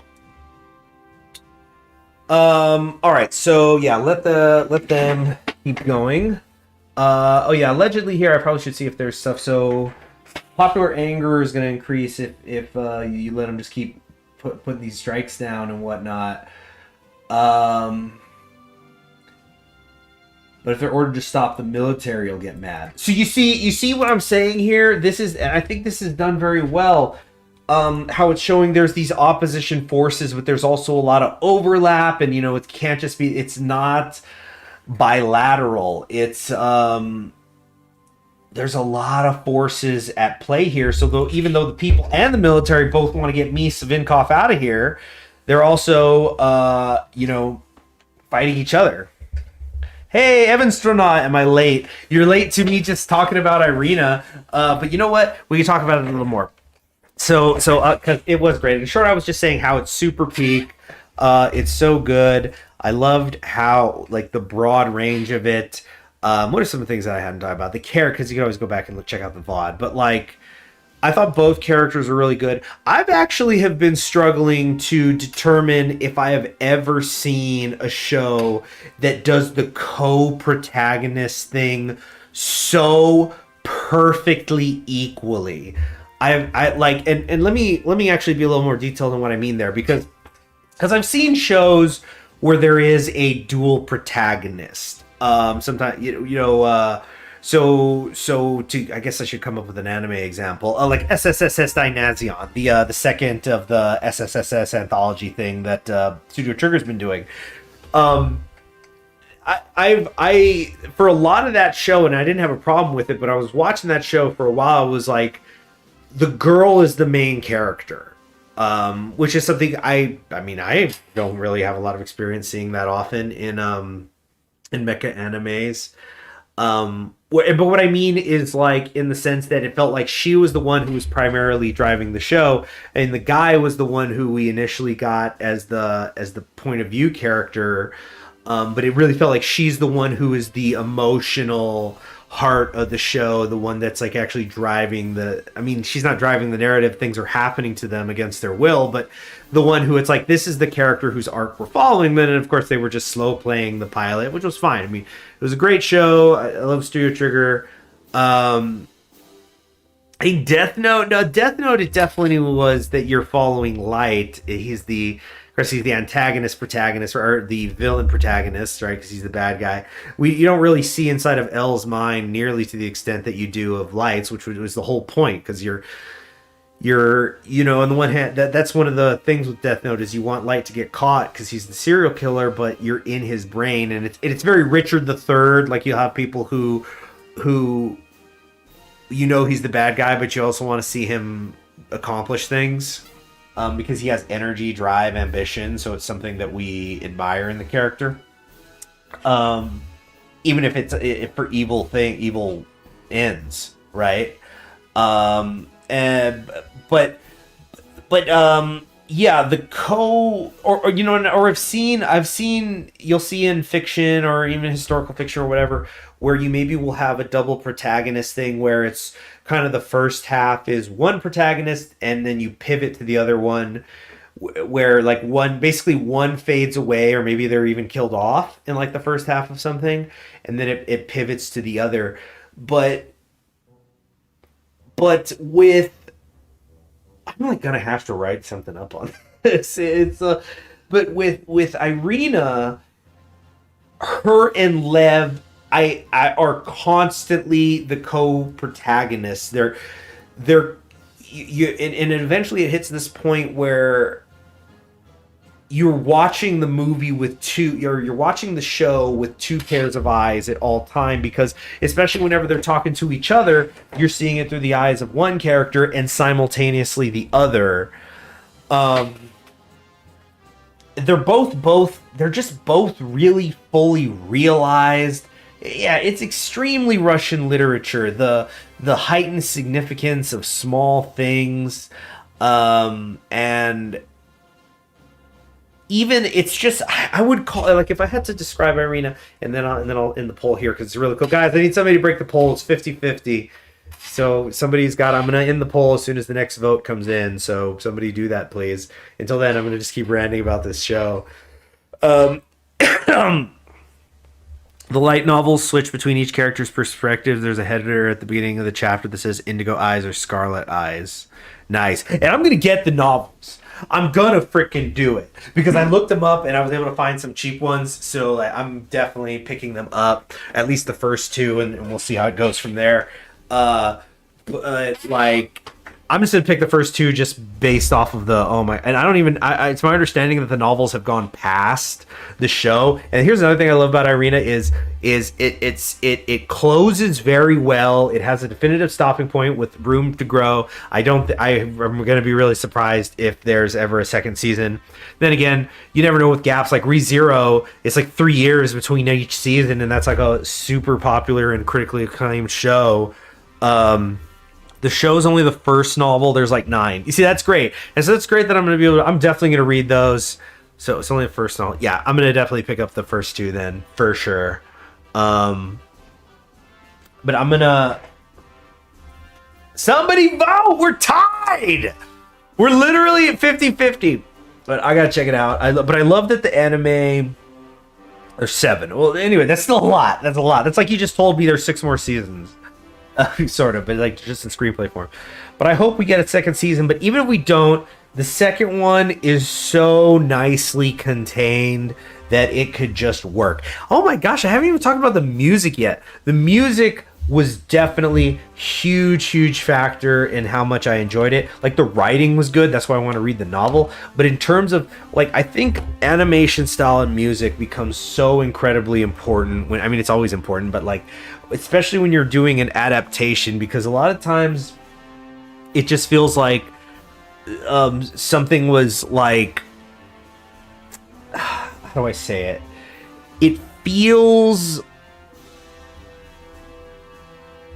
It sometimes feels like an anime adaptation happens and it doesn't, and you sometimes feel like, what was the point of making this? And of course, to make money. I mean, that's where everybody's getting paid to work on this, you know. But what I mean is, like, aesthetically, from an art perspective, it doesn't feel like they did anything but just add some color. But sometimes when you have an adaptation, you can, I mean, you gotta figure that, okay, what are the two things that this has that the manga doesn't? Color and music. Those are the most obvious ones. And then there's voice acting as well, the tone and stuff. But we can talk about that separately. Incidentally, voice acting was so good. I watched it sub, not dub. Finally, somebody voted. Okay, so the music was incredible, is what I'm saying. There was a country in that music, and yeah, it's in the poll. And what I'll just also say is the voice acting was incredible. I actually was looking up who was voicing Irina. Okay, so Irina, you're introduced to this. Kind of the funny thing too is, like, she's a young vampire. She's only 21. You know, she's not like some ancient ass vampire, so that creates interesting dynamics. But like, the woman voicing her is in her 50s. She's voicing somebody who's less than half her age and doing an incredible job at it. It was amazing. So at 55% of the vote, we are going to restrain them. So we're going to order the Cossacks to stop. There is no need to provoke more opposition. See, I'm letting you guys, like, guys, we'll still go Democratic. If we screw it up, we'll just reset. But I'm letting you guys make these choices. Knight to c6. It's an old gambler, Boris Viktorovich, the son of Victor. Boris, son of Victor, decided to play Kornilov's game. He made a public appearance and commented to the press that there may be a conspiracy afoot against the government and that several army officers have already been arrested on suspicion of involvement in Chernov's death. Such a public blaming of the army is nothing short of a declaration of war on Kornilov, an invitation to a duel of wills. It has, however, shocked and incensed many members of the army, both among the rank and file and those involved in the assassination plot. The memories of Boltryev's 1929 putsch are strong, and now the government has made it clear it will oppose any threats to the Republic from the armed forces. Look at White Ruthenia now. Uh-oh. We'll check in on them in a second. The past few days have seen communications between Zvinkov and Kornilov break down entirely. The Supreme Commander of the Army has remained silent in the headquarters of the Moscow military district, surrounded by forces loyal to him, and avoided any response to the accusations of the president. Not giving Kornilov any more time to plot, President Zvinkov ordered him to arrive in person at a meeting of the War Ministry in the Kremlin. Your move, Lavar Grigorievich. So Boris is the son of Victor the whole time. Viktorovich. Son of victory.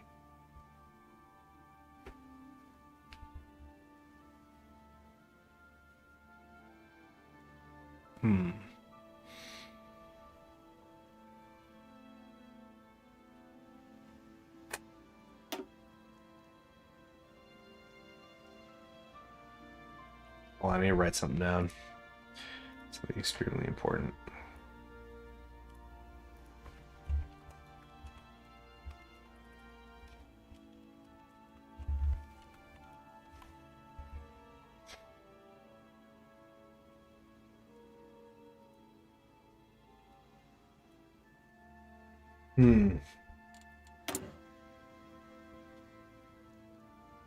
Court the military. Savinkov may lead Russia, but it's the army that maintains Russian strength.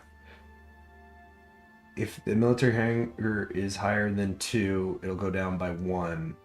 And we'll just take some penalties. Weekly war support goes up, though. Interesting. So we have a way to settle them if needed, but we don't have the political power just yet. Uh-oh! The Kornilov putsch. Let's do a save here.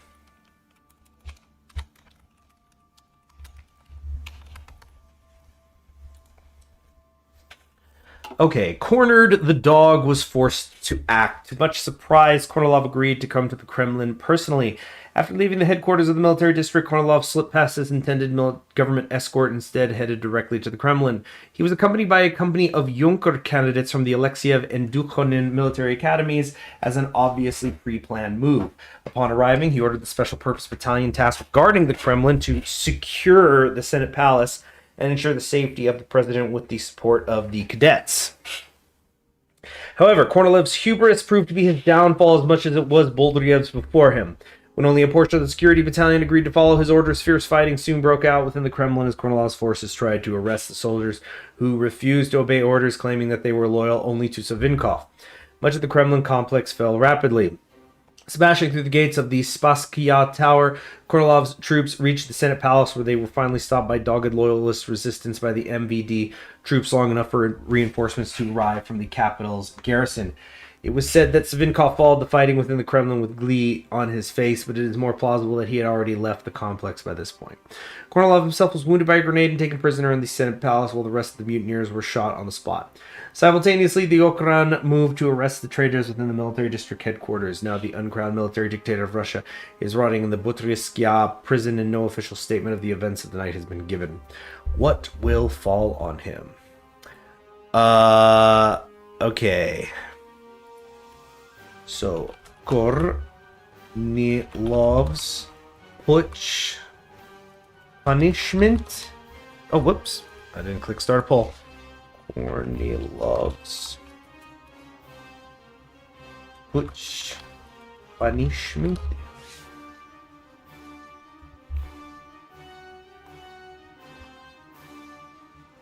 Death.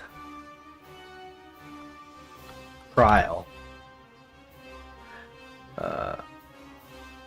I mean, the effects will be the same either way. Wait. Oh, no, dang it. I accidentally ended the poll. Never mind. Sorry. Hold on. Okay, start the poll again. Death or trial? Start the poll. Okay, let's get back to Irina the Vampire Costume. So the voice acting is great. It's really it just as a whole feels like a reconstruction of a lot of I guess tropes that you would see in like vampire romance, and it's not deconstructing and parodying them necessarily. I mean, a little bit, but it's mostly a reconstruction of like hey, there is a way that you can execute this in a fine, upstanding, classy way, while still being able to pay tribute. Like, for example, this is going to turn people off when I say this, but there is a tribute to Twilight in it, which, like, destroyed vampire fiction for a generation. But it's very tastefully done. It's blink if you'll miss it kind of thing. And I went, you know what? I respect that. I respect the cute little shout out. Never liked Vampire Romance so much. Yeah, exactly. Vampire Romance because it was like, oh, it's the Twilight people. But it's like, there's always been an element of that of sexuality in it, and it's one of the things I like about how it executed the romance is you'll hear people say a lot, if your characters have to say I love you or kiss for the reader to know that they're in love, you're not writing them right. And I'm not going to say whether or not that does or does not happen, because of course those are the big moments people always wait for. But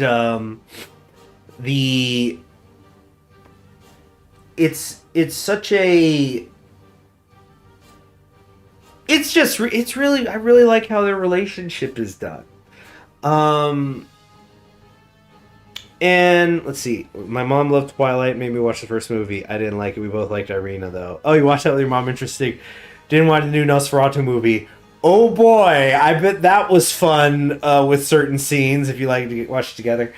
The new Nosferatu movie, there's certainly no denying the technical achievement of it and some of the flaws that are inherent, and I wonder if more flaws of society at large. I thought it was mostly good. I mean, I like it's classic vampire stuff. It's a damn good addition to the canon, is what I'd say of Nosferatu films. It certainly is not like, there was that Macbeth adaptation I was so excited for, the Fassbender one. I don't remember who directed that, but I ended up really not liking that, and seems to be the majority opinion. It seems like it's just going to kind of pass into history, or like the Ethan Hawke Hamlet. Does anybody remember that? Ugh, that stunk, and that had some good actors in it, and yet just sometimes it just doesn't work out. Nosferatu was not like that. Nosferatu is something I will certainly watch again whenever I'm in a vampire-y mood. But yeah, I've never seen Vampire Romance as good as Irina was. Okay, let's check in on that poll. I'm gonna give you guys like another minute because it's tight. So the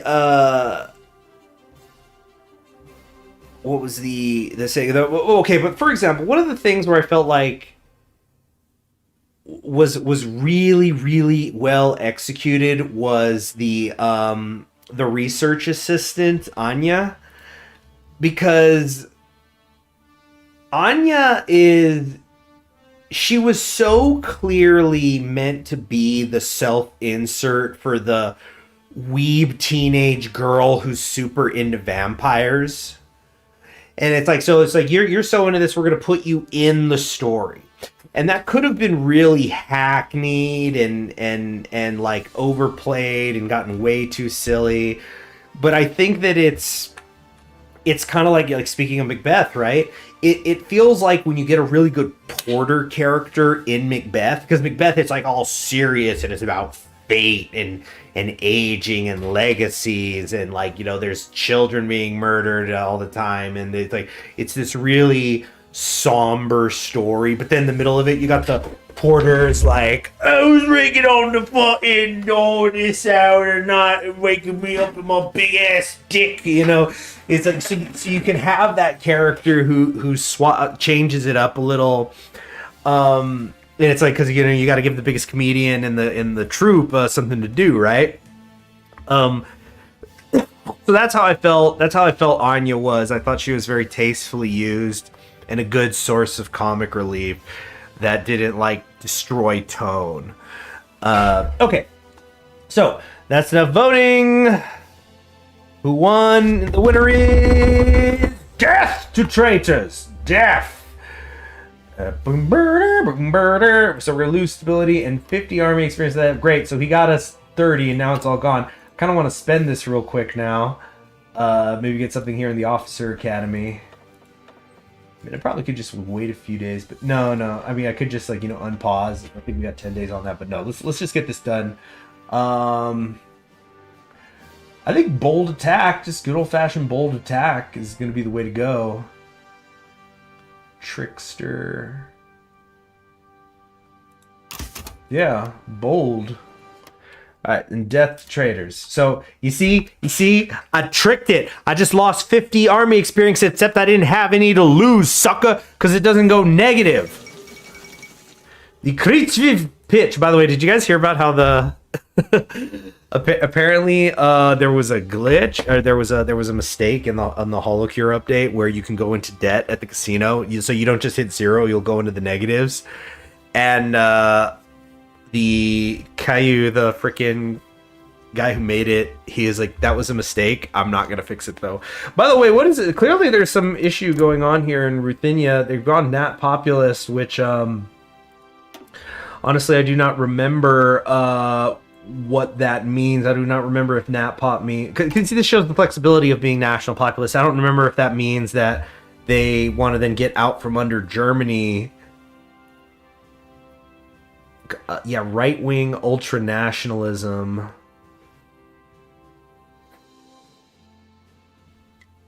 So I don't know if that's good or bad for me, but it certainly looked crazy down there. With Germany's economy shaken by a severe economic crisis, the repercussions were quickly felt in the European hegemon's eastern satellites. White Ruthenia, a small young nation, was soon rocked by instability after growing agitation. It's going to answer it right here. From radical leftist elements in the country, the army intervened to depose the elected social democratic government. After a brief power struggle, the vacuum was filled by none other than Vlachu Lastuyuski, leader of the National Populist Peasants' Party Green Oak. Historian and writer Latuosky was heavily involved in White Ruthenia's struggle for independence from Russia. Deeply Russophobic, He hopes to purge the country completely of Russian influence and reshape White Ruthenian national identity around the medieval Kerchev tribe. With a resurgent Russia, a war of survival now appears inevitable. Pure Slavs. Ha! Oh, they're like, dang, we don't even have that Viking blood in us. No, we're just pure 100% from the land, dirt farming Slavs. So very, very anti-Russia, so they're definitely not going to help us. Interesting. So this guy was a historian, huh? Editor of the magazine Nasha Niva, prolific author and historian. Guess you gotta be a historian, know about who he's talking about. What is happening in Ruthia, bro? Yeah. Little things. Oh, man. I'm gonna need to learn how to draw emojis. Membership things. Looks like fucking, what do you call it? Commissioned some historian from McDonald's. No, that's Scotland. He's clearly Slavic.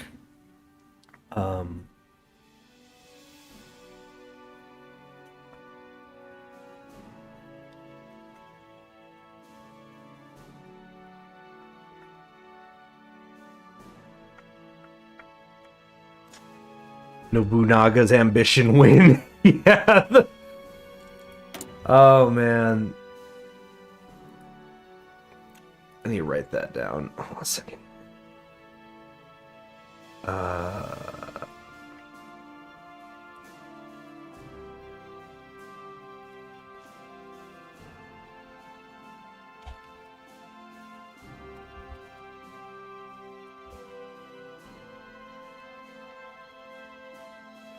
Okay.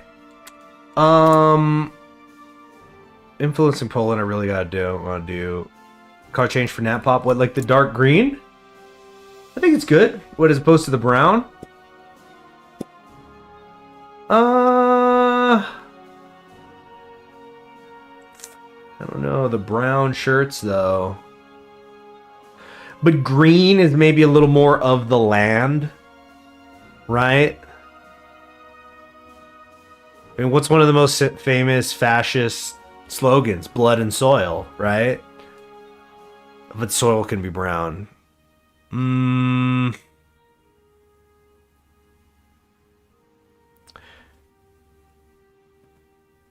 Yeah, saw it. Yeah, militarism. Yeah, the dark green. I think, you know, the army colors. The colors are green to show the world that we are mean.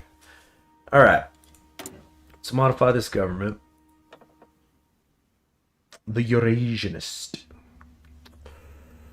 Balance of power change. Tendencies will start to swap. No, yeah. I really got to minimize doing a lot of this stuff until the government has been selected. So let's just try to get industry in here. A newspaper was delivered to Levir Kornilov's cell yesterday. He was greeted by a headline announcing not only his culpability. Whenever I think of culpability, I always think of that line from Shakespeare. All those culpable in the Lollard heresy are commanded to come forth. Or no, from the Shakespeare, from the Empire Earth thing.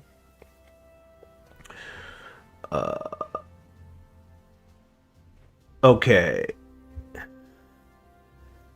So a revolver with a single bullet was delivered to the cell. Despite his crimes, a hero of the Civil War still deserved a chance to keep his honor intact. Alas, two Ukraina officers who arrived at the cell a few hours later found Kornilov very much alive. According to one of the officers, Kornilov said something to the effect of, "If Savinkov wants me dead, let him do it himself." A subsequent visit several hours ago found Kornilov dead in his cell without a viable cause, or at least none which appeared in the post-mortem reports. Per the prison doctor's statement, his death was likely a combination of age and stress.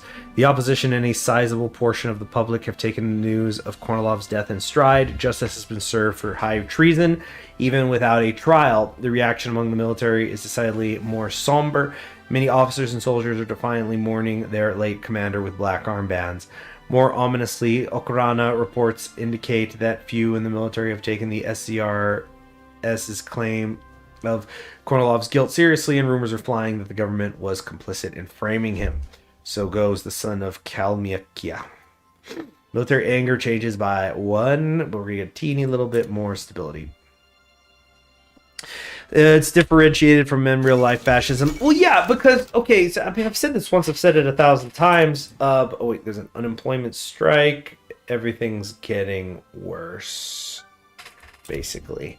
But I've said this so many times that fascism takes regional forms and always will because of the nature of it. Because it's if we just to use the wording in here, it is a right-wing ultra-nationalist movement, which is a specific definition and yet a broad one, because then it's also going to be influenced by what defines nationalism in each of these different nations. So like the way fascism forms itself in Japan, because of Japan's unique culture and society, is different than how fascism formed itself in Germany and in Italy, and in this, alternate universe in Russia. And so because of that, especially once you throw revanchism into the mix, you're going to end up with a lot of people who maybe on paper don't seem like they would be friends, who are going to end up in that same party together. So for example, the fascism in this alternate history Russia, I've not really seen anything that indicates that it has any sort of an anti-Semitic flavoring, which it does in Germany. And then like that's also, it's like, look at the in real life thing where Germany, the Nazis are going, the Jews control everything and this is how and why, and then down over here in Japan they're like, wait, the Jews can do what? We need these people on our side, and so come on in. Excuse me. So, it's I think the two political ideologies that you're always going to end up getting a lot of variety inside of them in Kaiserreich is the national populists and the radical socialists, because it's almost defining factors of those movements that they're more concerned with ends and less concerned with means. And so you'll have a lot of people flooding into both of those. So I'm not saying here that the solution is, we need to chop up national populism even more into like 4 different ideologies, and the same thing with radical socialism. No, because then that's the fun also of playing. Because at the end of the day, this is a video game. That's the fun of playing through them in the different ways. But it's also interesting to think about and contemplate like how they could present themselves differently in the, depending on the country you're in, and like. The Zapata radical socialists of Mexico are very different from just their immediate neighbor, the radical socialists of Norman Thomas, in the United States of America. So I'm not saying that you need to continue to break those up into smaller and smaller subdivisions. I'm just kind of explaining my thoughts on the process. I think it's pretty good. It's a gray world. It's a complex world. Incidentally, one of the things. Okay, so this is a big spoiler. So I should let me back to Irina real quick. So I watched it in 2 sets. I did the first 6 episodes and the second 6 episodes, and incidentally, it seemed like the show was meant to be watched that way. But like, they're both so damn good. But I'll say in the first 6 episodes, there's something that happens, and then you find out who was behind it. I just want to say that and I felt like the hints were there. I was not surprised at all by who was behind it. But what Irina is so good at is there's at least one example of a character who you find out is going to die, and you're like, good, fuck them. But then like the circumstances of their death, it's just, oh wait, no. And it's like there's bigger, larger things here, and just because somebody's maybe working towards the same thing as you doesn't mean they're your friend. The different factions that form. Because there's the space people and the government and the secret state police and all that. Yeah, Evans. Yeah. You know what I mean. But that show, so damn good. I'm definitely gonna rewatch that in the future. That might have to be like a holiday time tradition, because like it's set in a lot of Christmas time and New Year's and stuff. Oh, I need more political power. Need 150. I want to get this industry up and running. And something's going to come kick me in the teeth. I know it. Something's going to come fuck the shit up. Here we go. All right. Let's do another poll here. How to treat Kornilov funeral. Honor him. Keep it small. I think actually after this we're going to stop here, but I'll just go ahead and read it and we'll vote on this, and then that'll be it for the day. But I should also be... Actually, I'm not sure yet. You know what? Okay. As I said before, I will definitely stream once in the next few days, that being Friday, Saturday, Sunday. You know what? It's probably almost certainly not going to be Saturday. But then, for sure, Monday, Tuesday, Wednesday, Thursday, I'm gonna be setting aside time on those 4 days at least.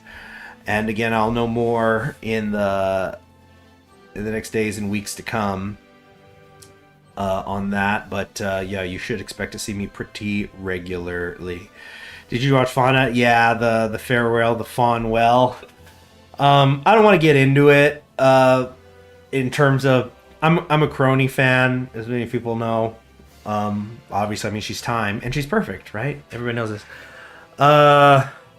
It was turning into a rough time for Crony fans, and catching a lot of shit from upset saplings. Didn't like that. I really didn't like how the goddamn community was turning into TMZ the last week.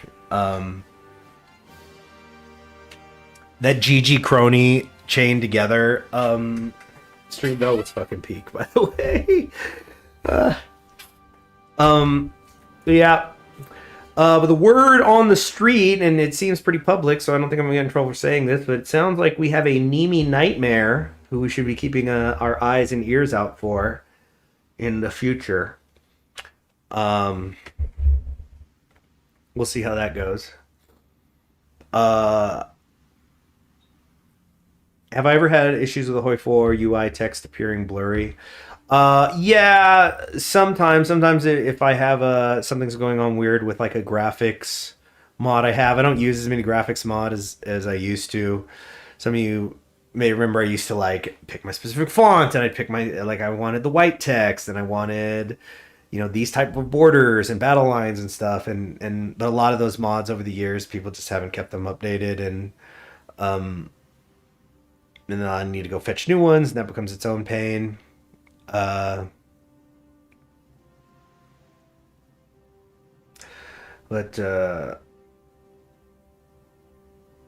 what I think was great is the Fauna on her way out publicized all her membership things, and it's like, oh shit, all those people who were members got this gift of her backlog.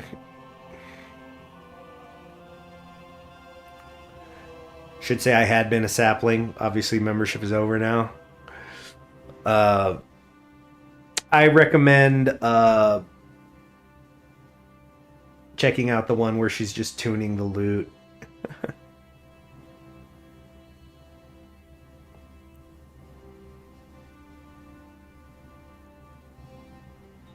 Okay, that should be enough to... Oh, come on, somebody vote. We're still tied here.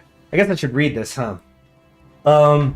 Regardless of the murky details, it's a white birch coffin, black uniforms, bright red caps, many of Kornilov's brothers in arms, then the SCRS's marching unit, finally thousands of veterans and admiring citizens following the procession.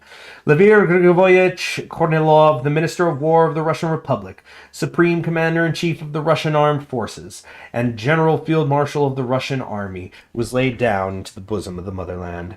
General Field Marshal Anton Denikin held a speech in honor of the fallen soldier at the Novochkin Cemetery. So the Denikin speaking. Doom is unforgiving and merciless. It spared for many years the life of a man who looked hundreds of times into death's own eyes. But in the end, death struck him and the soul of the army in the hours of greatest anguish.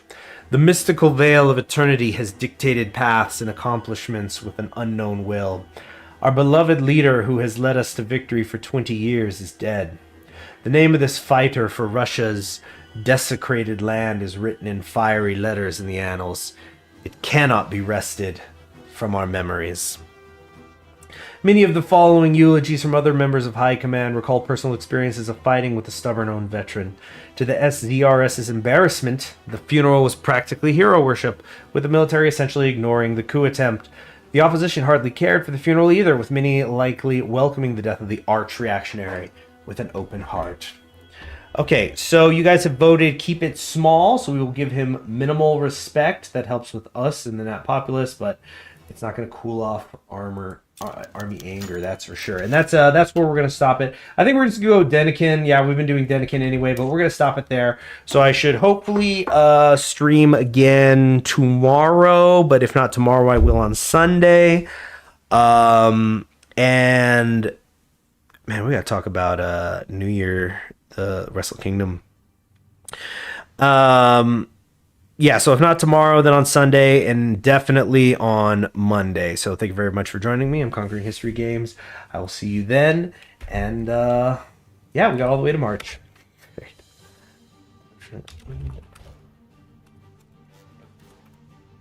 See you next time.